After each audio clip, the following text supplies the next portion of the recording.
the one in which we find out what happens to the Winchester family after a car crash. Welcome to Supernatural First Watch Podcast, a rewatch podcast designed to be spoiler-free and enjoyed if it's your first watch. I'm your host, Kimberly, a self-proclaimed sci-fi and fantasy fan, and previously on Supernatural, we had the Season 1 finale, in which the entire family was hit dead-on by a tractor-trailer truck, driven by a demon possessing the truck driver after a failed attempt to kill the yellow-eyed demon. So let's tune in and find out what happens next. We get another special opener as to the previously on segment to remind brand new viewers an overview of the Winchester family saga and how they've been hunting demons as a family music, backed up by some really awesome music. Now, this is because this is the Season 2 opener. So, we have finished Season 1. We're back to the beginning of Season 2. So, for anyone who had not watched Supernatural on its first run through, this is a nice little brief introduction to the world of Supernatural so that you know what all has happened up until now. And we see brand new art as well for the Supernatural logo.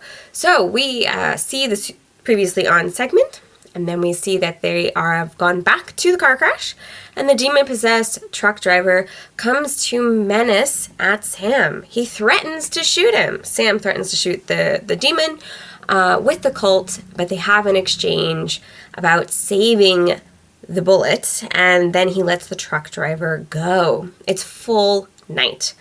Next, we cut to it is now full daylight, and a medevac is evacuating all three of them from the car. And Sam continues to ask if any of them are alive, and we do not know. Cut to, we come to Dean, who looks pretty okay, waking up in a hospital bed, but making no noise as he gets off of the bed. And he makes his way down the very elaborate stone corridors of the hospital, tries to get the nurse's attention, and for continuing the story of Dean supposedly being suave, but us not seeing much evidence of it, she completely ignores him. But it's not because he wasn't charming enough. He starts wandering the halls with the intent and stumbles upon his own room, where he's hooked up to a ventilator. And we cut to the Supernatural logo, which now is interesting to note, looks different than it did in Season 1. In Season 1, we had the blue neon look, and in Season 2, it looks like the Supernatural name is being engulfed in fire with orange lettering.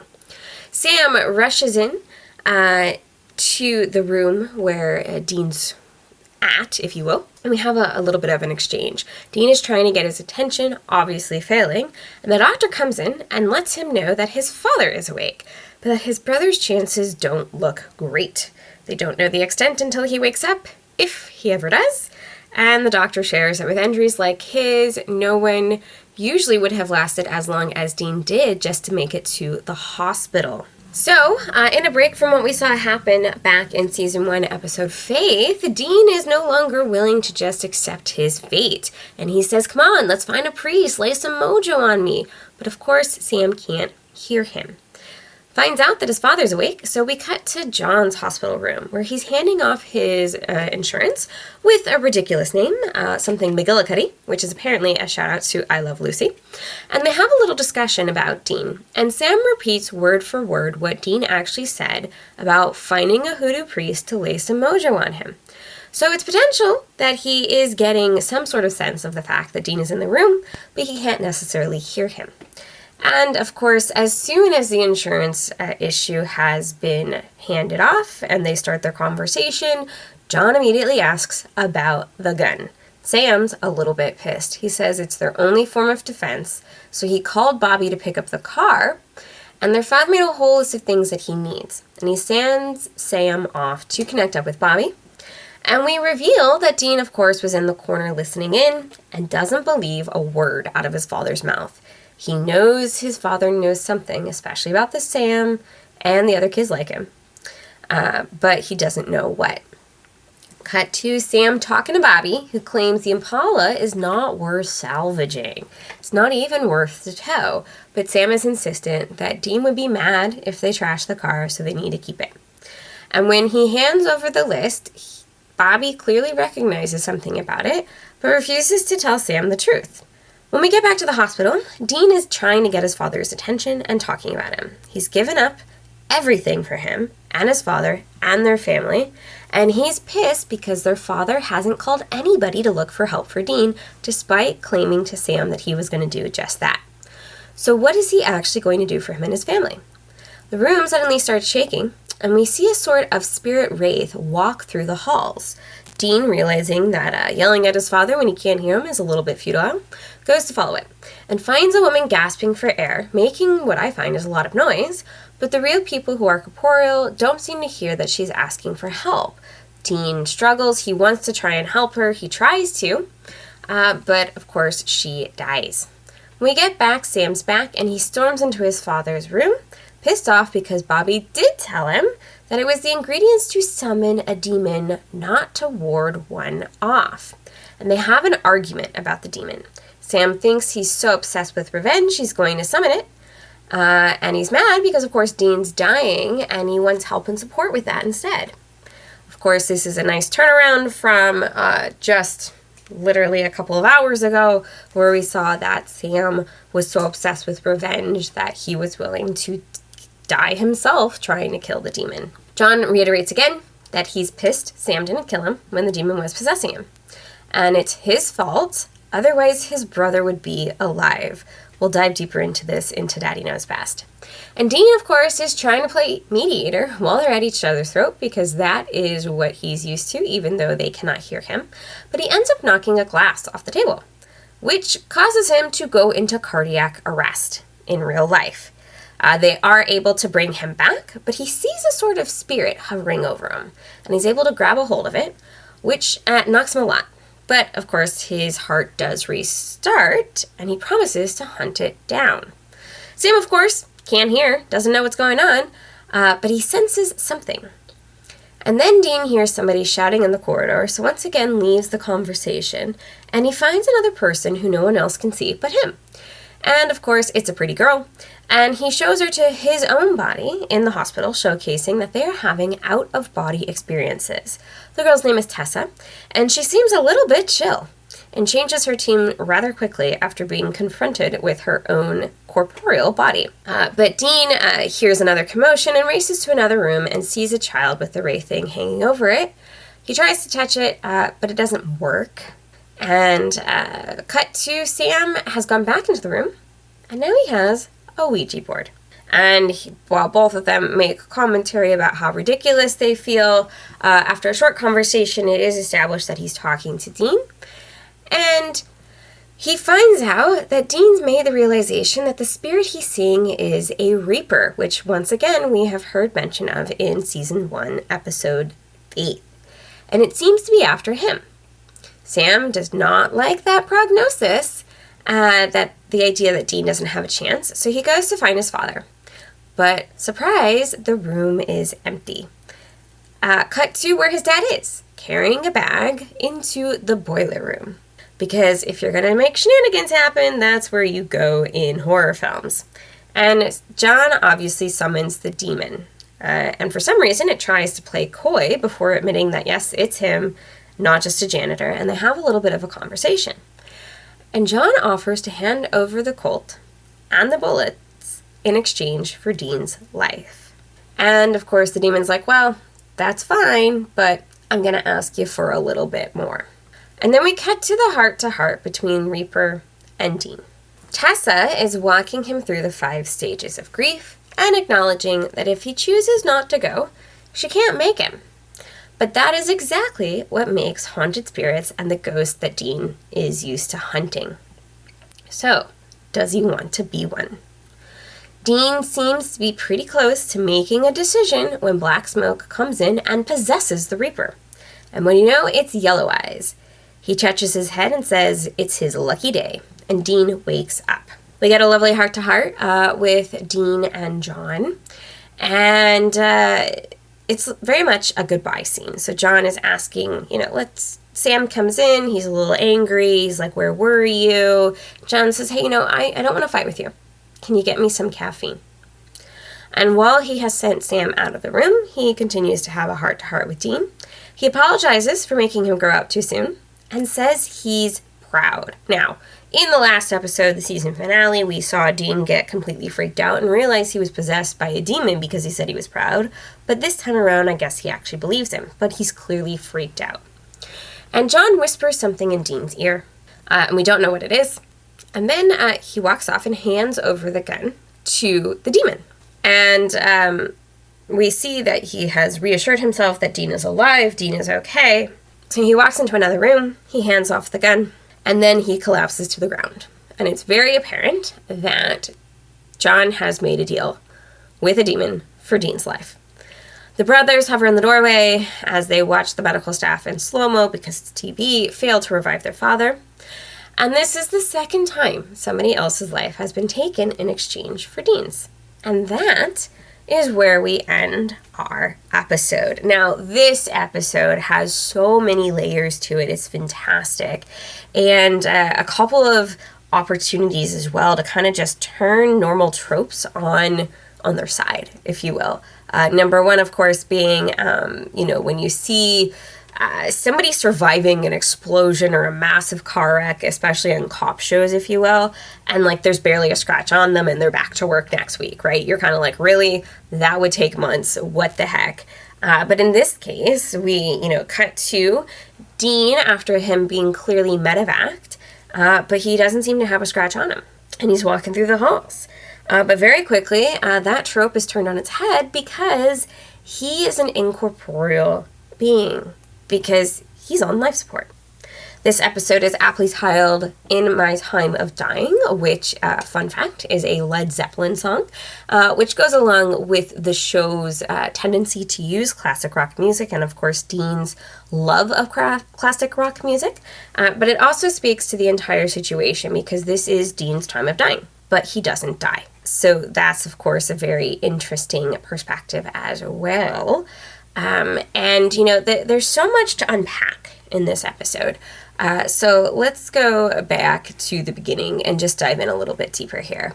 I think kind of all of our segments here somewhat overlap. If we talk about the family business, if we talk about Daddy Knows Best, and the Grays of Hunting as well, it kind of all just really ties into our story. And number one, our story takes place entirely in the hospital for the most part. Sam is well enough, even though he was the one driving, and is clearly in some sort of dire straits, if you will, when the medevac gets there. I'm also really confused because he threatens to shoot the demon, and he clearly has the Colt on him, but then claims no, he's saving it for Yellow Eyes. But then he says that the gun is in the trunk of the car. And it didn't really seem that Sam was healthy enough, if you will, to even walk to the back of the car, because we see him getting strapped into a backboard and medevac from the car crash. So how he went from holding it to putting it into the trunk of the car so that no demons could get it, I guess he was well enough to walk, and he's the one who called 911. It's not really clear what sequence of events happened with that, right? But everyone gets medevaced, and John seems kind of okay too. Like, John's side of the car is the one that was impacted, and it does seem like the car where he was is the impact site, and he's got like a broken arm, but he's pretty much okay and able to walk around, which kind of calls back to that, hey, look, it's Hollywood movie magic. But also we saw the reverse with Dean thinking he was fine, and then of course us seeing that he's actually on life support. So it was a very interesting twist and turn, but still also kind of playing into that, well, horrible things happen and you get flung around a room and you get beat to hell and back, but you're fine and able to get up and walk around the hospital, and nobody notices that he's missing from his hospital room for like hours, which I find very odd as well. So a couple of things that let's dive into a little bit here. Number one is Ouija boards.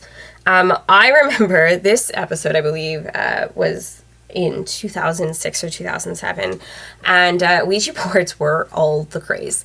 And Dean even says, I feel like I'm in a freaking slumber party. I feel like I'm a teenage girl. And I, as a teenage girl at the time that this episode premiered, had friends who wanted to play with Ouija boards at slumber parties. So I felt that was very apropos, and it very much called out what was going on in the world at the time. I think they debuted as like a game at the time or around this time. I want to say within like a 10-year span. But of course, the idea of Ouija boards and seances and being able to reach out and contact the spirits has been around since the 1800s. So I found it very interesting that Dean, who has been trained on all sorts of lore and, you know, how to hunt all sorts of different creatures, still feels dumb using a Ouija board because it's also clearly working. Like, this is the part that kind of throws me. He's grumbling about it. He's like, I can't believe you're actually going to try this. But he's been trying to communicate with Sam and screaming at him and shouting at him, and it didn't seem to be really making any sort of impact. But Sam goes out. He's like, you know what? I think something's here, especially after Dean moves the water glass and shatters it. And he's like, yeah, I think something's here, so I'm going to see if I can actually communicate with my brother. So the use of the Ouija board I find kind of ingenious. It ties into pop culture. It ties into the reality of the world that they're currently living in. But also it connects to, hey, you know, what if it was real? Is it real? Right? And they're able to do the basics. And one thing to note is that the instructions for a Ouija board, I do remember this, is that you needed to have at least 2 or 3 people, I believe. You couldn't operate it yourself. The whole reason why it was so popular at sleepovers, especially for teenagers, is because it requires at least 2, I think 3 people to get the strongest connection.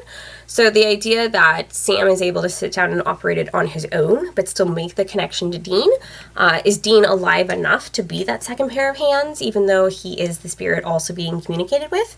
It's a good question. And as I said, most traditional Ouija boards say that you need to have enough of a tether here to connect to the other side. So 2, 3 people, but Sam's alone when he's doing it. Also, it's very clear that Sam is aware of something. And I think this ties into what is Sam, what's going on with Sam, why is, you know, he one of the chosen infants, if you will, right? We've encountered one of them already with the guy who developed telekinesis, and Sam temporarily, I think, developed telekinesis at the same time in order to save his brother.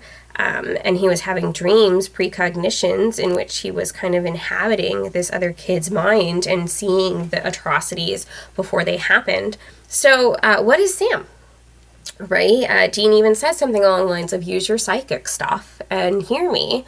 So Sam is aware enough to know something's up. He's not necessarily aware enough to know he's getting full messages. So I find it interesting that he uses that phrase, hoodoo priest to lay some mojo on Dean, because that's the exact phrasing Dean used. But I don't think Sam is aware that he actually heard that somewhere, that was a phrase he heard and was repeating verbatim. He's just kind of aware that, man, I'm saying this, and there's a reason I'm saying this, but I can't exactly speak to why. So next, let's talk about the beyond the veil interactions.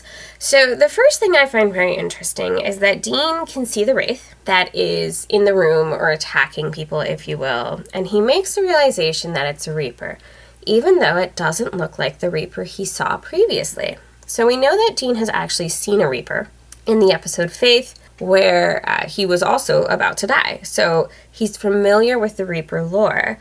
But the reaper we see in the hospital is kind of this wraith-like, gray, outline-ish thing. And it has real interactions with the real and corporeal world. So for example, he sees it attacking a child and tries to stop it. And that's actually part of what causes his living body to have such challenges. Also, we see that even though he's not a full ghost, right, we know ghosts can interact with the real world because we've seen it several times already in the past year with the ghosts that they're hunting. But he's not a full ghost yet. He is not technically dead. He's still alive. And he hasn't gone with the Reaper, but his body is still alive. So this also kind of goes back to the discussion we were having in the previous episode about how can you animate if the person inside is not alive, right? Because Meg was near death. She dies like a minute or two after she gets exorcised in the season finale. But they also thought that she would be completely dead because she took a header off a building, but she was being possessed by a demon, so the body was still walking around. So this also kind of ties into how far removed or how close to death can you be in order to still interact with the real world? So Dean feels like he has a body. He's also not aware when he wakes up that he's a ghost. He's not aware that he's an astral projection. He thinks he's just a normal person interacting, and then like, wait, what? No, hold on. He's a ghost, but not fully because his body's not dead yet. And so a couple of instances, right, where he's shouting at Sam's sensing him. Also, he gets so fed up with the argument between his brother and his father that he gets pissed off and flings a glass across the room. And he's like, oh, I full-on Swayze'd that, which of course is a reference to Ghost because Dean is currently a ghost. So, there's your pop horror culture call-outs, if you will. And of course, he also mentions Ghost Whispering, which at the time of this airing, Ghost Whisperer was also a show on the air. But back to kind of Beyond the Veil. So Dean can interact and hear in his world, but he can't interact without intent in his world, right? So he has to really, really concentrate in order to interact with this world. But certain tools like a Ouija board can bridge that gap between his world and the real world, if you will. But him getting so pissed off that he hits the water actually causes him to go into cardiac arrest. So he gets so angry, but exerting the power to interact as an astral projection actually endangers his living body, which is just fascinating to me, and really starts raising that question of how aware are ghosts? Right? Clearly, Tessa's trying to explain to Dean that he doesn't have to go with her. But if he chooses not to, that's what usually causes haunted beings, right? That's what causes the ghosts that they interact with and that they kill. Then the question becomes, how long does it take from the time where you refuse to go to becoming a haunting, if you will? Also, in this instance, obviously a lot of ghosts that they interact with are older, right? They're over 100 years old. But in this instance, Dean is not dead. Technically, his body is alive. So he is not dead yet. This is the piece that really is a stopping point for me in this entire storyline, is that Dean is breathing. Dean has brainwave patterns. They're not sure he's ever going to wake up, but at no point do they tell Sam he's brain dead. Because if he were, then they wouldn't be saying, oh, he's never going to wake up. They would be saying something along the lines of, he's just a body right now. Do you want to take him off life support? It wouldn't be, let's see when he wakes up. It would be, we need to take him off life support, or you need to choose to keep him on it indefinitely. So Dean isn't dead, and yet he's somewhat in the death realm. And so I wonder, A, is that because he was already supposed to die, right? In faith, a reaper is chained to a priest, but he's not aware of it. But a reaper is chained to a pastor and being required to do this pastor's bidding. It's actually his wife that did the blood binding, but this reaper is being used to steal life force from somebody who is not due to die and giving it to those who are due to die. So Dean's kind of already in that world. He's kind of already been a part of that world. So is that why he's not fully dead, but still can kind of interact in both sides of the world? Or is this normal, right? If you're near death, then you can have that near-death experience and you have to make the choice. Do you go back in your body or do you go with the Reaper? But it's very clear, and it's made clear to him that if he just goes back to his body, he will die. So then he'll go with the Reaper. So Tessa's also kind of walking him through the 5 stages of grief, if you will. But I do find it interesting that she's trying to appeal to him to get him to say yes. Because Dean doesn't want to go. Dean wants to fight. Dean realizes, we don't see him make the realization, but he makes the realization pretty quickly that the creature he's seeing around the hospital is a Reaper. And the Reaper's after him.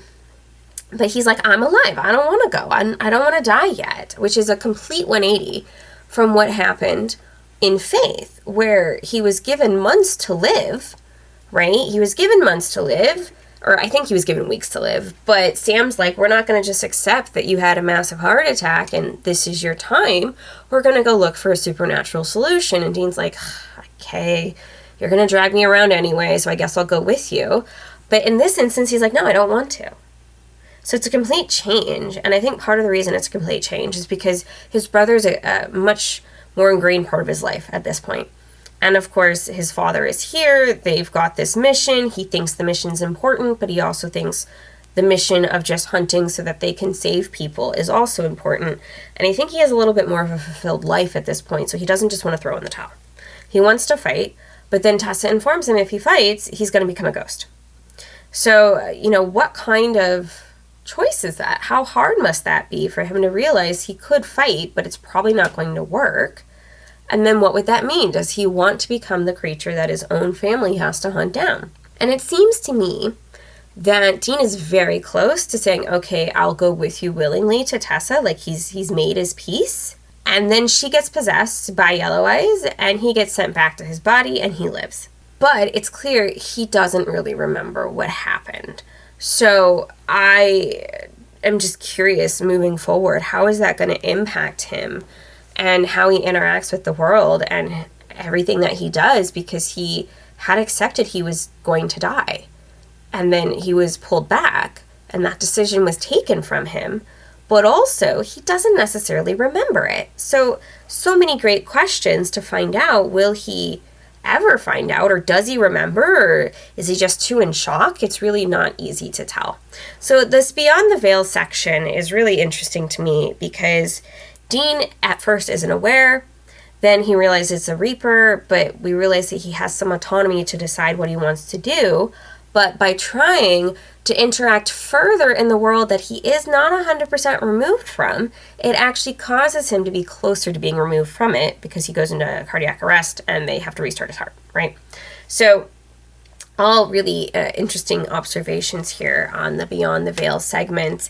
And, Daddy knows best. Let's move into that. Daddy knows best in the family business here. So, again, massive car crash, your brother's on the brink of death, we're all hospitalized, and as soon as the insurance conversation and the doctor's gone is away, his first thing is, you should have shot me. I mentioned this in the last episode, I went on a lot about it, my thoughts have not changed, but what kind of guilt trip is that after being pushed off the road by the demon that you have dragged your sons on their entire life on a journey to go hunt this demon down, and you're blaming your son for not shooting you, and that's the reason why your other son is near death? Words cannot express my incredulity at this entire conversation. Because for a man who claims that he found the light, he's so sorry, he wanted to give his sons a life, and then he just found himself in this whole, hunting down the creature that killed his wife, whole spiel, to then have those conversations after years and years of never having what seems to be never having any sort of emotional conversation, to have those conversations and then immediately to turn around and say, it's your fault, you didn't shoot me, therefore you're the reason why your brother's about to die. And we've seen this from him, right? We have seen that he put Sam's entire survival on Dean. In the flashbacks, we've seen him say, take care of your brother, take care of your brother. Your brother is your responsibility. And he's mad when the Striga comes in and is clearly about to attack Sam. He blames Dean for not being there, even though Dean's a 10 or 11-year-old child and would have absolutely no chance of protecting his brother from a Striga. He blames Dean because he wasn't in the room, even though at that time, both of them should have been asleep, right? When the Striga attacks, both of them should have been in a dead sleep, so what kind of defense would he have been against the Striga? But we've seen where he puts the blame on the other's safety on each other. And once again, berates Sam for not having shot him. And then Sam, of course, goes off on him. He's like, how can you say these things, right? Dean is about to die. Like, why are you so worried about this? And then without sharing information once again, he proceeds to try and hoodwink his son because he's going to make a deal with the demon. And that is clear that that's what's happening here. He summons the demon and he says, I want to make a deal. I'll give you the Colt, I'll give you the gun, you give me Dean's life. And, the demon says, okay, I need a little bit more. And clearly the little bit more is that the demon's going to take John instead. But it's very interesting that he's like, Sam, hey, where's the gun? And Sam's like, how can you think about the gun? He's like, I'm not thinking about the gun for the purpose of hunting the creature down anymore. I promise you, I'm going to do everything I can to save Dean. And he doesn't seem to explore any other options.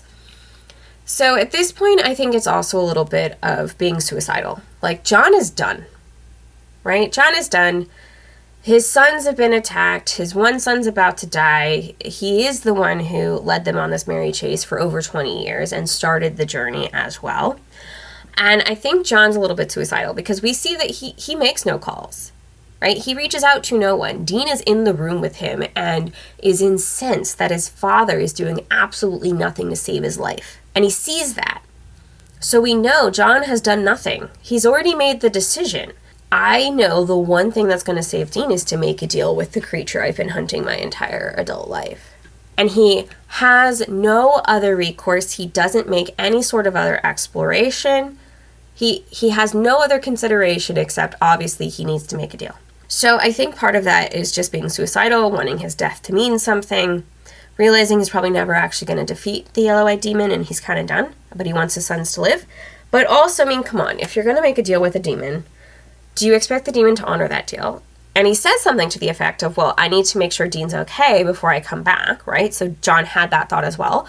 But what's to stop the demon from literally taking Dean's life 10 minutes after taking John's? Like, he makes the deal, he lets Dean live, and then he reverses it. Like, what kind of caveat, what kind of protections are there to make sure that does not happen? I think with John having such deep knowledge of this demon, such deep knowledge of this world, the fact that he believes the demon will keep his word, doesn't explore any other options, and in the process gives up his own life so that he has no way of guaranteeing that Dean's going to be protected beyond like the next 10 minutes, I think is a little bit ridiculous. And shows way too much faith, but also I think shows a little bit of the mindset in John where he's kind of done. He's given up. He's no longer there for the fight, and he can't keep going. So, Daddy knows best. He won't tell Sam what's going on. He just insists he needs the gun.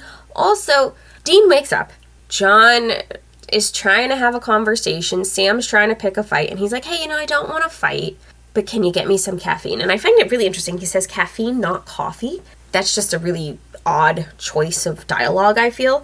And Sam's like, yeah, sure, okay, let's not fight. I like this idea. Let's not fight. And then, so he doesn't get his real goodbye with Sam. He does say, I'm sorry, kind of. He has a little bit of a heart-to-heart, but not really. He doesn't get the real, true goodbye, but he does sit down to have one with Dean. But, once again, something is amiss because he leans in and whispers something to Dean and then leaves the room. Now, we don't know what it is. I don't know what it is. I can't wait to find out what it is. I'm sure it's nothing good or positive, right? But he whispers something to Dean after saying, I'm so glad you're okay. Everything's going to be okay. I'm really proud of you, which we have established in the previous episode that Dean has never heard those words or probably never heard those words from his father, to the point where when his father said he was proud of him for rescuing him and shooting the other guy, Dean uses that to realize that his father's possessed, that his father would not be proud of him in that instance. So the fact that John then makes a point of saying, hey, I'm proud of you, like, is that because he realizes what helped Dean make the realization that he was possessed and he wants to try and overcome that before he's gone, or just because he feels guilty and like this is his best way to make amends before saying adios? Like, so many questions here. But we have a heart-to-heart with him and Dean, and he gets to really say a goodbye to Dean, claims to be proud of him again, but probably causing all sorts of issues in the future with Dean because, like, why would he say that knowing he was about to die? And then he walks into the room, hands over the gun, and falls dead, right? So the brothers are now without their father. The driving force behind them getting together, behind the entire first season, which is, we gotta find Dad. He went on a hunting trip and I haven't heard from him in a while. So the entire premise of what drove Dean to reconnect with Sam, what kept them together, what kept them hunting, was always this idea that they were gonna find their father and get answers. Now, they've gotten some answers, but their father's gone now. So will they stay together? Right? Will this be the end of the line for Sam? He's even said, like, we're going to figure this out and then I'm going back to school. Well, they kind of figured it out, right? They confronted the demon. They lost. They got more questions than answers. Dean almost died, but is Sam going to be like, yeah, okay, let's go back to hunting? Like, the reason for them being together is gone. The reason they reconnected, the reason the series starts, right, with the pilot, where Dean goes to find Sam and looks him up at Stanford, it's gone. It's no longer there. It's not relevant anymore because their father is dead. Their father is dead. So what does that mean for them in hunting? Will they continue on? How can you continue on? How, Dean is alive, but are his injuries so severe that, he's alive, but he has a long road to recovery ahead of him? Or is his body completely okay? Like, it's not really clear. He's able to stand and watch as they try to revive their father in the doorway. Now, that can, of course, be an adrenaline rush, all kinds of other things, because he's trying to, find out what happened to his father. But what kind of recovery does Dean have ahead of him, right? For starters, what kind of recovery does Dean have ahead of him? And what are they going to do now? Their father's gone. Are they going to stay together? Like, that's not driving them anymore. But Dean obviously has always been in hunting to help people. Will Sam keep that mentality? Is Sam going to go on his own vengeance-fueled spree to find out what killed Jess and, of course, what killed his father? Like, so many questions here. And questions about how the mechanics of death work. Because we have a brand new segment, which will be introduced, and that is Dean Cheats Death. Because this is the second time Dean has cheated death. And so I'm curious if there's going to be more, especially since we already kind of dived into a little bit of the grays of hunting of, is it okay if somebody else gets sacrificed as collateral damage in the pursuit of finding this yellow-eyed demon, right? So we've seen that Dean was really broken up about the fact that he apparently shot somebody, and that was a demon, but it was also a person. Same thing with Meg, right? Found out it was a person. He's like, no, let's exorcise the demon. But Dean has cheated death twice. And not only has Dean cheated death twice, but 2 other people have died in his place. Now, I don't think Dean knows that their father died in his place, at this point, at least. But Dean wakes up.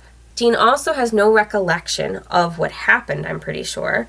But his father dies in his place. Earlier in season 1, Dean was supposed to die, and the Reaper took somebody else's life and gave it to him. So again, like, somebody else has taken their place.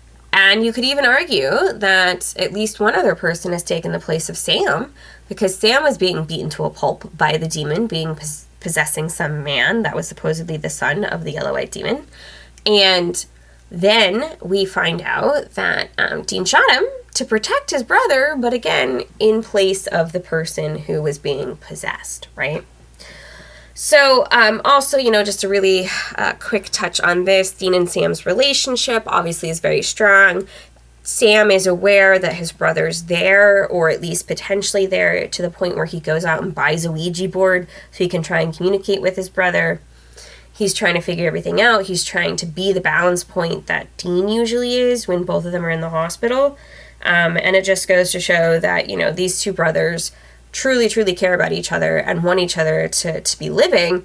But what does that mean now that their father has died, and what's going to happen next? We don't know, right? We have no idea what's going to happen next. A couple of other shout outs, as I mentioned, in our pop horror culture segment here.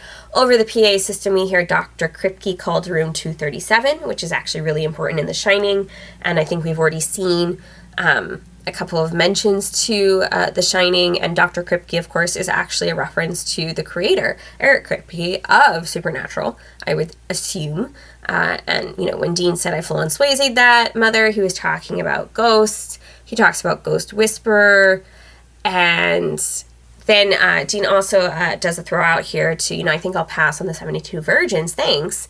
He's not into prude chicks anyway, which could be referring to an Islamic belief, again, going back to our biblical references of Horus, which is where beautiful women are described as a reward for the faithful Muslim believers in paradise. And you also usually hear this phrase as well about the 72 virgins for a lot of suicide bombers. So a couple of, pop culture references. Also, apparently Tessa is a reference to Neil Gaiman's character Death from his Sandman comic book series, and Neil Gaiman is also a huge sci-fi author as well. So I found all of those to be kind of fun, right? And very, very fun. Just shout outs to the idea of being able to have a near-death experience. What does that mean? Who are you talking to? Who does that call out? All of these types of pieces here, right?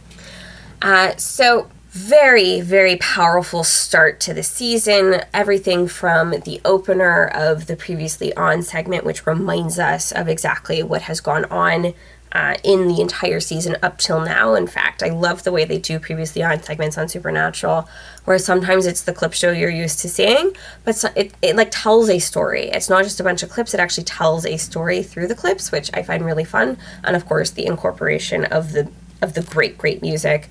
And, the title of the episode, In My Time of Dying, is a Zeppelin reference as well, which also just really goes along well with, with the show, with the theme, and with Dean's love of classic rock. So at this time, we know that you can make a deal with the demon, because that's what John does, clearly. Obviously, he hands over the gun, the bullets, and his life in exchange for Dean. But then questions to contemplate is, does he hand over anything else? Was there something else involved in the deal for him to get Dean restored to life? Another great question I want to know is, what did he whisper to Dean in the hospital room before leaving the room?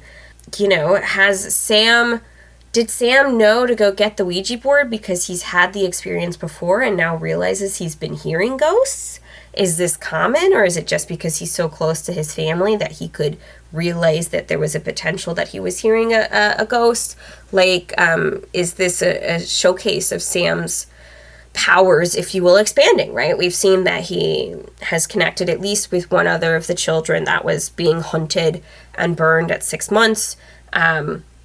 So what's with that, right? What's up with that? Who knew? What does that mean? And also the really big question is, now that their father has died, where are they headed next? What's going to happen? And, are Dean's injuries so severe that he can continue hunting?